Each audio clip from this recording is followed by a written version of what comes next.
Assalamualaikum warahmatullahi wabarakatuh. Perkenalkan, nama saya Joheria, NIM 18622-512, Prodi PG PAUD semester 1, mata kuliah Pendidikan Kewarganegaraan, dosen Ibu Fitra Kulianti SPD MM. Baik, di sini saya akan menjelaskan pentingnya konstitusi bagi negara. Konstitusi merupakan suatu yang sangat penting bagi setiap bangsa dan negara. Baik bagi negara yang sudah lama merdeka maupun negara yang baru saja memperoleh kemerdekaannya. Mengapa negara perlu memiliki konstitusi? 1. Konstitusi sebagai penjamin hak asasi. Hadirnya konstitusi adalah untuk menjamin hak-hak asasi dan hak politik dari warga negaranya. Hak itulah yang juga menjadi titik tolak pembentuk konstitusi. 2. Konstitusi membatasi kekuasaan. Konstitusi dipandang sebagai lembaga khusus yang memiliki fungsi khusus, yaitu membatasi kekuasaan dan mencegah kesewenang-wenangan di satu pihak dengan melakukan perimbangan kekuasaan. Konstitusi diperlukan sebagai perwujudan dari hukum-hukum tertinggi yang harus dipatuhi oleh negara dan pejabat-pejabat pemerintah. 3. Konstitusi sebagai barometer kehidupan bernegara. Konstitusi menjadi barometer kehidupan berbangsa dan bernegara yang syarat akan bukti sejarah perjuangan para pendahulu. Konstitusi akan memberikan arahan kepada generasi penerus tersebut untuk mengemudikan suatu negara yang kelak akan mereka pimpin. 4. Negara akan hancur tanpa konstitusi. Konstitusi adalah pemberi pegangan sekaligus pedoman dalam menjalankan kekuasaan negara.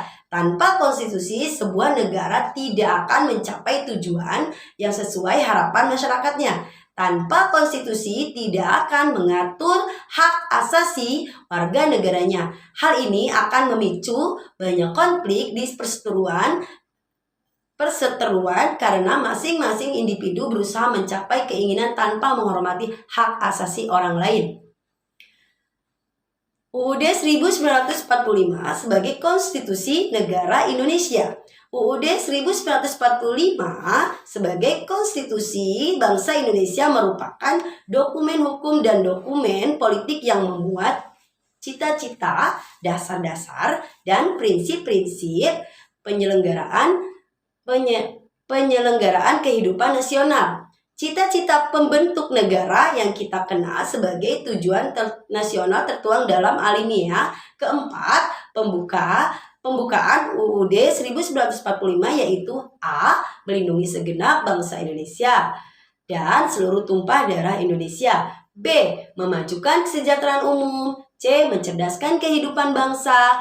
D. Melaksanakan ketertiban dunia yang berdasarkan kemerdekaan, perdamaian abadi, dan keadilan sosial. Untuk mencapai cita-cita tersebut dan melaksanakan penyelenggaraan negara berdasarkan Pancasila, UUD 1945 telah memberikan kerangka susunan kehidupan masyarakat berbangsa, bernegara. Norma-norma dalam UUD 1945 tidak hanya mengatur kehidupan politik, tetapi kehidupan ekonomi dan sosial. Maka UUD 1945 merupakan konstitusi politik, konstitusi ekonomi, dan konstitusi sosial yang harus menjadi acuan landasan secara politik, ekonomi, dan sosial baik oleh negara, masyarakat, ataupun pasar. Sebagai konstitusi politik, UUD 1945 berisi landasan konstitusi sebagai bagi Indonesia mengenai jaminan terhadap hak warga negara, pembatasan kekuasaan negara, pengaturan mengenai hubungan negara dengan warga negara.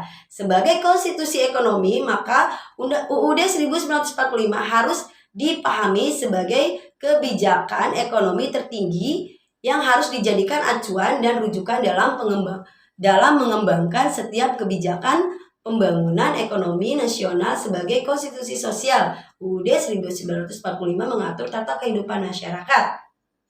Baik, terima kasih. Bila ada salah, mohon maaf. Wassalamualaikum warahmatullahi wabarakatuh.